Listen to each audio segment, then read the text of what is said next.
freaking first cut. Golly.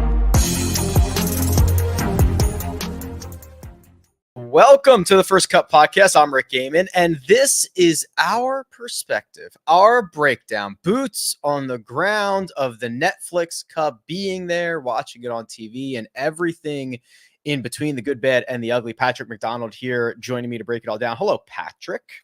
What's up, Rick? Hope your travels back to California were safe, and my eyes are getting much better. Yep. Actually, after Mina gave me the correct diagnosis, after quotes, the eye drops I was using, meth for my eyes, which never good for the eyeballs if that's the case. So we are back on the straight and narrow, and let's talk about what we experienced out there.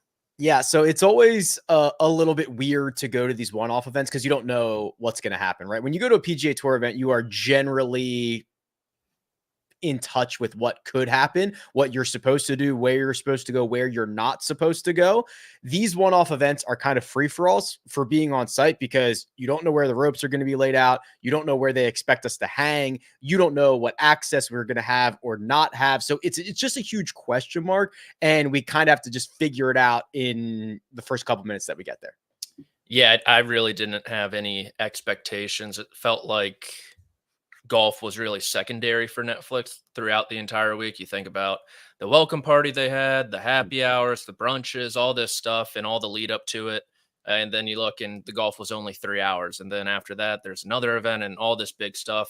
But on the grounds, Rick, I think we've talked about flying before, how once you get that taste of first class, it's really hard to go back to economy, even economy plus sometimes. Once you get first class, you enjoy flying.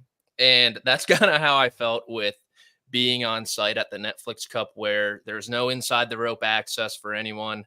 It was heavily roped off. You couldn't get back to like the second tee where you could, see those guys hit towards the emoji out in the distance. And so we were part of general population for the most part. We weren't able to go to the first tee. That's where the fancy schmancy people were. No press allowed back there either. Just the all access talent guest, those people. So yeah, I think it was really cool what they did, with the 19th hole and the club that they had out there where you could watch it, eat food, drink, whatever you wanted to do. But if you're out on the golf course, it was really hard to, one, know what was happening, and two, even see it. Yeah, I don't think watching the golf from the course was the play. I personally tried. I think you were out there a little bit longer than I was, but I basically just watched it from, the club that they had set up. But I think that's kind of one of the larger things I wanted to talk about is that Netflix really spared no expense on this. And that is not to say, hey, they wined and dined us, but like the idea that this was like a multiple day thing. In the lead up to this, I saw that, they were running commercials. They're now running commercials for what they're calling like Netflix Sports, which are commercials with Joel Damon is in some of them. It is basically promoting their F1 series, their tennis series, their golf series. They are really making a push at this, which just makes me believe this is not a one-off live sports event. Whether golf is the answer or not, hey, maybe it's tennis. Maybe they're going to be better at, maybe they're going to be investing heavily in showing live tennis. I think they are going to be a huge player in live sports. Yeah, it'll really come down to the rights, someone like us with CBS being a CBS product, we have the rights locked up for a lot of different sports pretty much till 2030. And you think about the big players who are in this space now, Apple, Amazon. Some of the rights are just pennies to them. So once those rights go up, they're going to have a very big say in, one, how much they're going to go for, and two, if they even want them. So for Netflix, it's really about what rights can they acquire and if the sports are kind of worth it in their mind. And whether that is golf or a tennis or some of these other sports will be very interesting. Yeah. And to kind of put it into perspective again, from on the grounds, it is the golf was very secondary, right? It's a lot of people networking and hobnobbing and chit chatting and going to the bar and all this stuff. And the actual golf that's being played on site is not necessarily the biggest priority. Now, we did watch a lot of it through the broadcast. So we were able to kind of see and keep an eye on it with audio, all that good stuff, which is how most people consumed this. And I went back and watched a little bit of it, Patrick. I have some opinions. I have some pros. I have some cons, but I think the way that it came through people's television screens are probably the way that we should talk about this moving forward. I think when looking at the broadcast, personally, I thought it was very claustrophobic almost. You had a lot of mouths to feed when it came to voice time. Kay Adams is a pro's pro. She's great with FanDuel. She was great with the NFL Network. And her kind of dealing from Marshawn Lynch, who's a massive personality, to Bert Kreischer, who personally I didn't find much use for him in the broadcast. No offense to him. I think the shtick of being a larger person who pours stuffs on them, it was funny in the 5th grade, but apparently it's still funny today. So good for him. And Joel Damon, who, I got the chance to talk to before him. I asked him what he was nervous about, what his game plan was. He tried to kind of set up the players as much as possible, but there's kind of a lot of dead air time, it seemed like, and it got tossed to Joel because he was a golfer and he knew what he was talking about. And so I thought, look, it's their first time, one, doing this, the 4 of them together, and doing it at all. So there were bound to be mistakes, bound to be kind of awkward moments in there. And I think they did well to kind of minimize those, but I thought it was, a little messy, a little forced, jokes sometimes. Like we heard Bert Kreischer say the same joke on back-to-back like shots to like once JT and Ricky were out of the way, he used the same joke. And I know that's how comedians work, right? You go on tour, you say the same jokes every single night. You can't really do that in live TV because you know what? We just heard it.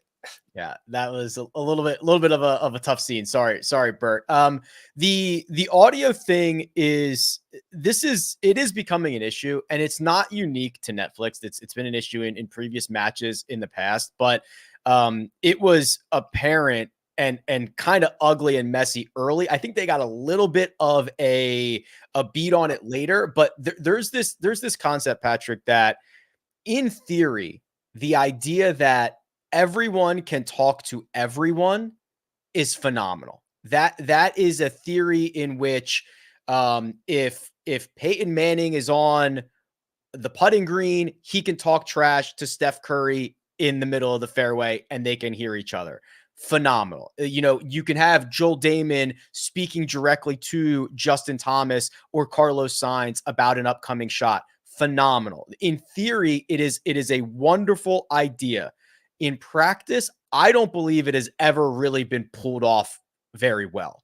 We have seen, and we saw it a ton at the Netflix Cup, just everyone's mic was open at the same time. And you were hearing the 4 broadcasters, you were hearing partners talking to one another. And while individually there are 6 great conversations happening, you're really hearing none of them because it's constant crosstalk. So I don't know what the play is to fix this, but there has to be some type of audio fix because we're missing out on probably what the best part of the broadcast is, and it is now becoming the worst part of the broadcast. I agree. And we had a little bit of a conversation of this, of how we think, ideally in a perfect world, a golf broadcast would go.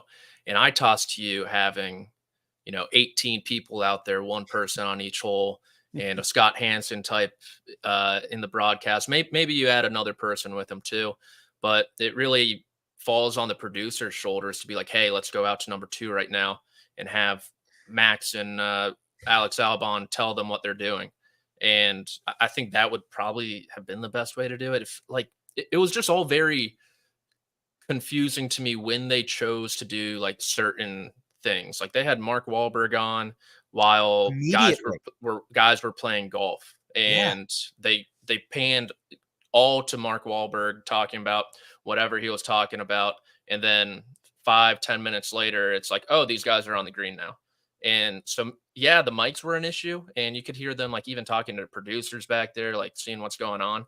But to miss golf shots, I think was pretty surprising in my opinion, where it didn't even happen late. It happened right away, where they just missed Max and Finau playing the second hole for the most part. So I think when it comes to golf fans, that's all they want at their core. They just want every single golf shot, as many as possible at least, and not the CEO conversations and all that other noise.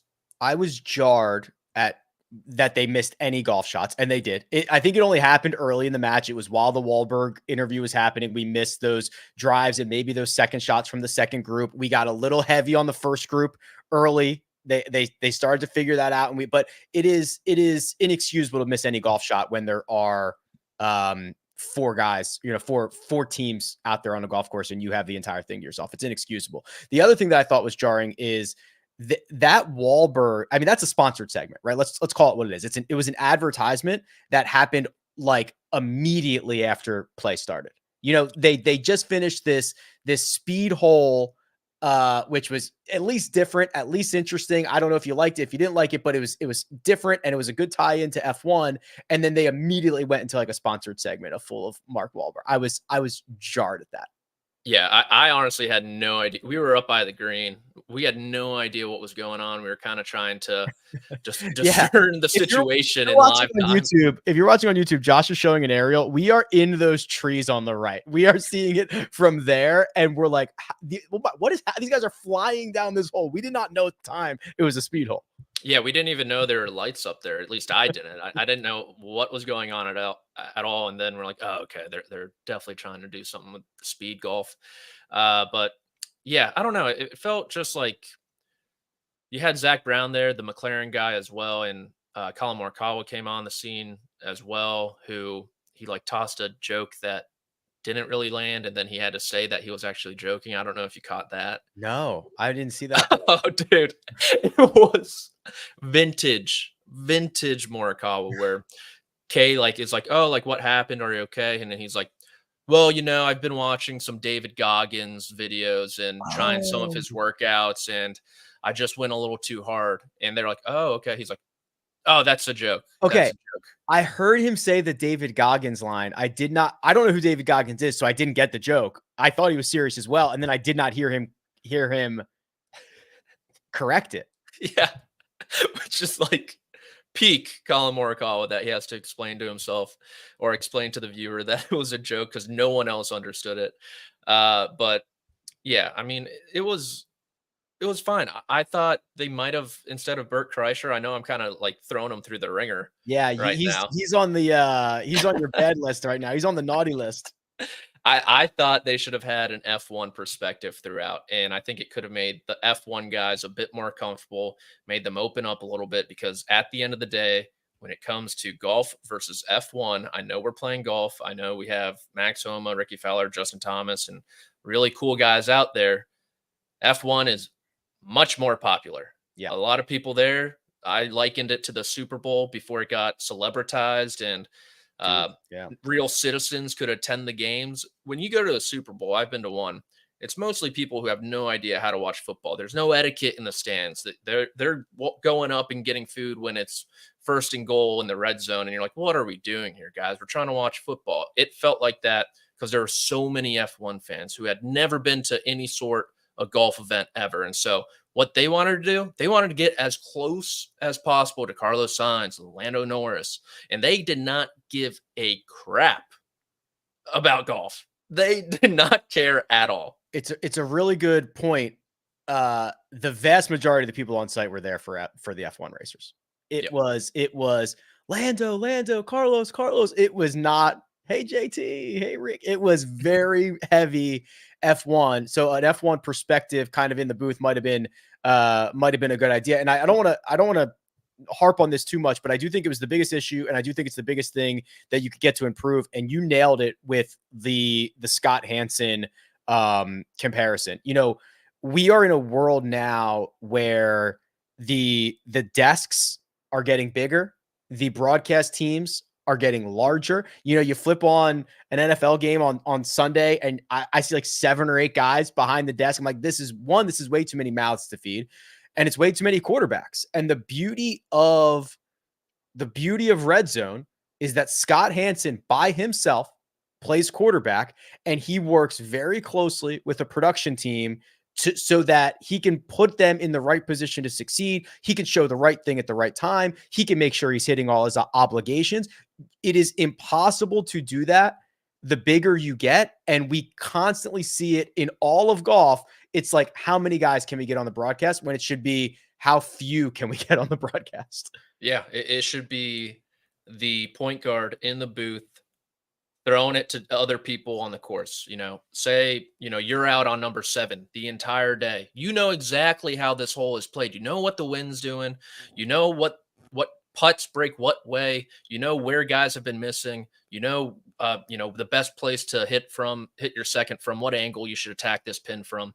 And that is just so much more enlightening and educating and honestly better for the fan than just, a few guys in the booth chopping it up and not really, giving much. Yeah.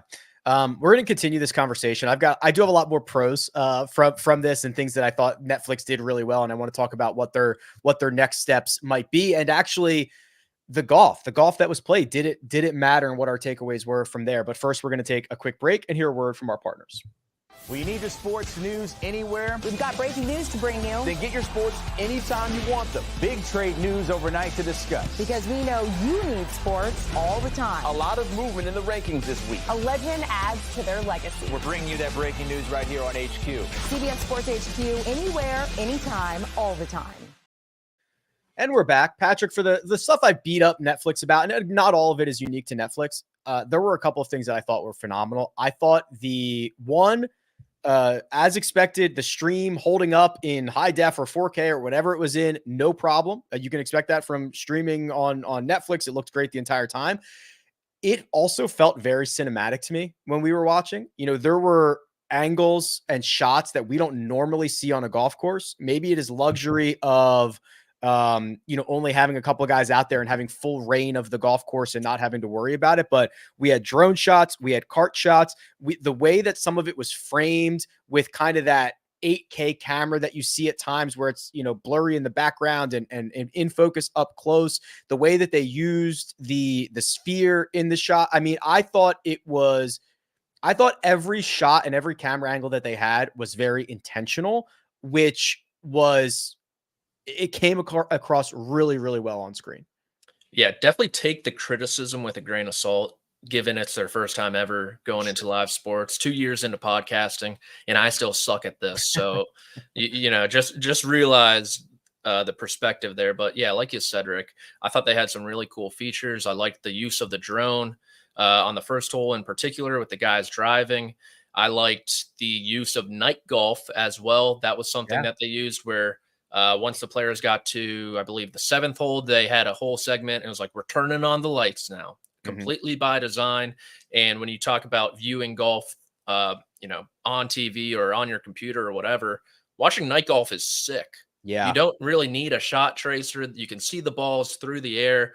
It's really fun to watch. And so I really liked how intentional that was. And one thing that you were raving about on the grounds, but you forgot to mention, was all the branding and the checkered flag and all that stuff, and the use of the sphere. And this is a par 5. It had all that, and you were talking through all the various usage they could use for that. And imagine if they had a tournament out at the Wynn and they had a leaderboard up there, and you come to the 18th, and it's like Max Homa needs to make a birdie to force a playoff with Ricky Fowler or something like that. So it was all very cool, the use of that.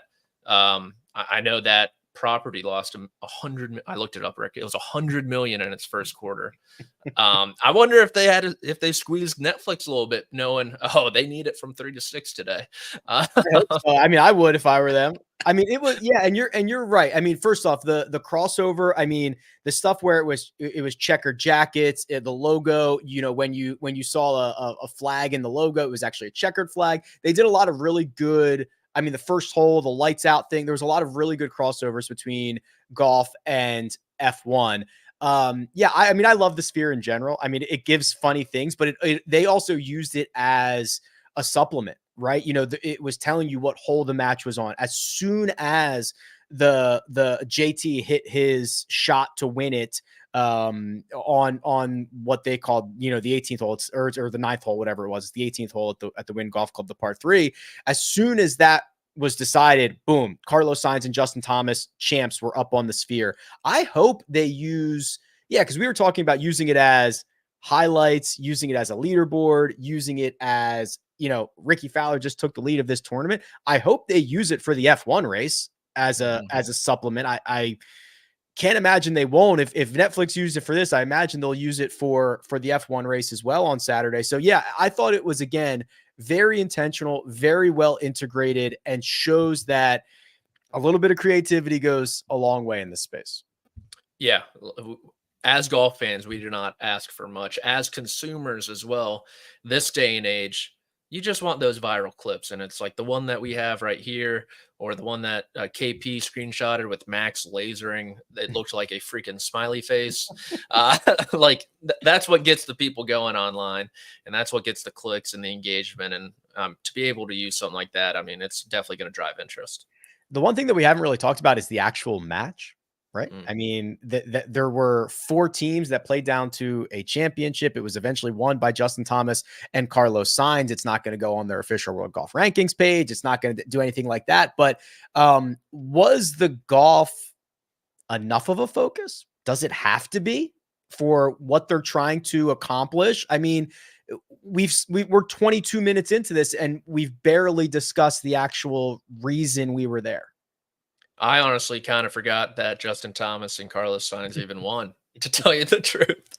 But I mean, JT's got a knack for these little things. The slime cup, he won the match, he won this. He's winning all of these things, picking them up like major championships pretty much. But for the golf itself, I think it was just, like I said at the beginning, secondary. No one was really out there to see like a Max Homa chip shot or anything. Like, sorry, that's really kind of the vibe was on the ground. The coolest part, I think, or what drew the most attention on the ground outside of the first hole, was pretty much like the long drive hole. Some of these people just wanted to see Tony Finau because he just ripped 200 ball speed in a Power Ranger suit on Halloween. They wanted him to unleash one. JT with the heel up thing wanted him to unleash one too. And so the golf the entire week was just secondary. I think the main focus for Netflix was unloading these features, like you said, all the different ways that we could consume golf and the way that they broadcasted it. And if the golf was good, great. If it wasn't, also good. But it was a way for these guys to showcase their personality and showcase what Netflix could possibly do with live sports. Yeah, and I think that's really by design, right? If you have 8 guys split into 4 teams and they play 8 hole matches, that is then the championship, the cup, the Netflix Cup is then decided by 1 shot each. You're not saying that the golf is the reason we're here, right? I mean, it's a little hokey, whatever. We're going to get a champion, but we're going to do it in a kind of a wacky way. And maybe that's fine. It was an opportunity to promote Squid Game. It was an opportunity to promote F1 and all these other entities that Netflix has going on, which is kind of the point, which is kind of why traditional media might be shaking in their boots when they see Apple TV come a knocking and Amazon come a knocking into live sports and potentially Netflix, because 3 hours without a commercial. Yes, there was stuff integrated in there, but 3 hours without a commercial, and they had an opportunity to make money on other things, is like, that's the fear for a lot of these rights holders at the moment. Yeah, you had the long drive contest sponsored by something. You had something else sponsored by Nespresso. They sponsored the entire weekend with a signature drink. Mm-hmm. NetJets had something as well. And so that's really the way I think you got to go about it. We talk about how, you could sponsor literally anything these days. Kyle's thrown out there, why doesn't Ricky Fowler have a sponsor for his water bottle? It would work. Someone would do it. Someone would pay money. It will happen again. Yeah. And so you could really just sponsor anything, and that's a easy, fun way to avoid the commercials. And then when you do have commercials, you know what? You're promoting yourself. You're promoting your series with the awkward Drive to Survive clip of Zach Brown in a Torque GC live hat, talking to Lando Norris, trying to talk him off the ledge, because you know what? Lando's a little upset about how McLaren's been doing, and Lando wants to win. And who knows if Lando's going to be with McLaren. And then, you know what? Let's have another testy segment from Full Swing with Ricky Fowler calling out the haters, calling out all the people who can't get commercials, can't get partnerships, because Ricky is the marketing king. You add suspense, you add interest to your future series, and it's a really cool way to go about it. Yeah, I mean, it's fascinating. Obviously, I think, and we've talked about this a lot. I think that Netflix should, and I think they are going to get into live. So I think all of these streaming networks should. Now, again, rights, you talked about rights. Are they going to have to buy somebody out of their rights? Are they going to have to wait 7 years? Are they going to find something that's easier to get into? Who knows? But Patrick, overall, considering everything of what you saw, I mean, let's grade Netflix. What grade would you give Netflix for what they put together at the Netflix Cup? Is this a grade just on the 3 hours of golf or the entire week I was there? I think it's got to be the whole thing. I think it's got, I mean, because they're not, we've already decided it was not just about the golf. Okay. I would give the entire week an A. I had an absolute blast. And yes, your presence, finally meeting you. Thank you. Had a big part of that, I would say. But everything else, I mean, the credentialing process to access to players. Unfortunately, I missed my roundtable slot, which I don't think was my fault in hindsight. The timing got mixed up a little bit, but I was able to, turn that bad into a good. I got to talk to some people, make some connections, almost meet my wife. And so I thought the whole festivities, the 19th hole there, the viewing experience, the food, the drinks, rolling out the red carpet for everyone, outside that one guy from Getty who wouldn't take our picture. Dude, oh my God. We got big timed in the absolute, just most astonishing way. I've never seen anything like this before. Okay, finish your thought and I'll tell that story. That was pretty much it. I think the entire environment and vibe was great. Who they invited out, a lot of influencers, a lot of celebrities, a lot of athletes, Devontae Adams, Blake Griffin were there. And so I think it was great.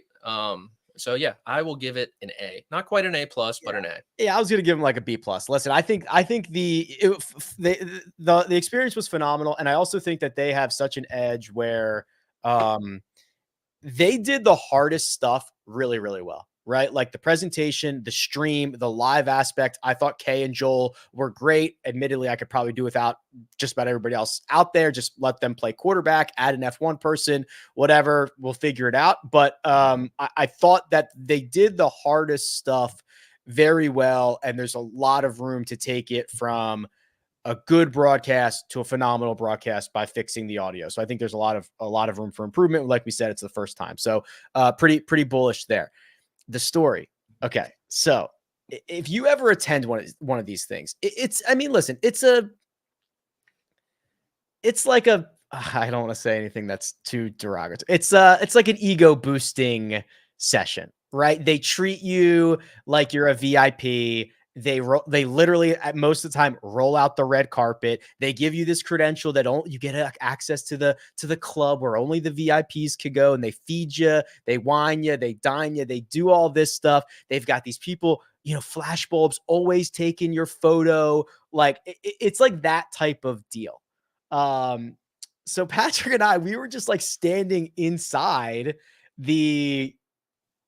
I don't know, the bar location, and we're just enjoying our drinks. And this guy is standing there with this massive, it was like a video recorder, right? It was a video, not a photo. And I'm like, oh man, we're like, oh, they're probably like taking this, they take this footage, they make it B-roll for something else. They sell it it shows up in some corporate meeting, whatever. So we're just like, oh, okay, we'll do smile, candidly, we're having a nice time. We look over and the guy with the camera goes, he's shooing us out of the way. Like we are in his shot across the bar to some group of people chatting. I don't know who they were, but we were not beautiful enough, nor were we important enough. And we got, for the first time ever at an event like this, we've been shooed. Patrick McDonald does not get shooed. And you bringing that up, I know I brought it up first, but kind of reliving that in my mind right now, I'm knocking them down to an A minus. Dude, it was rude, mean, distasteful. Like you said, this is an influencer's playground. They have putt-putt going on. They have places to take pictures. You can take a picture in front of like the Netflix ball like we did. Not by that guy, but, you know, someone nice. And so for that one guy to sour my experience wherever he is probably a listener. Shame on you. It was a tough scene. And I looked at the group that he was actually videoing, and I was like, okay, well, it's got to be, you know, somebody massive. Maybe it's Steve Aoki and Lewis Hamilton. And I don't know.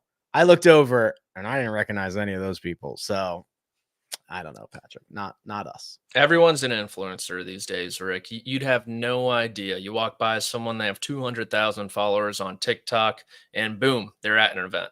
Yeah, no, I agree. All right. Hope that was enjoyable. A little bit of a reaction while it was still fresh in our minds from being at the Win and the Netflix Cup. We will continue the First Cut pod again on Sunday as usual, back to our normal schedule. The conclusion of the RSM Classic, the DP World Tour Championship, and anything else that happens between now and then in the world of golf. Big thanks to producer Josh, does all the hard work behind the scenes, and Patrick McDonald is available at amateur status. You can find me at Rick Run Good. This has been the First Cut. We'll catch you next time.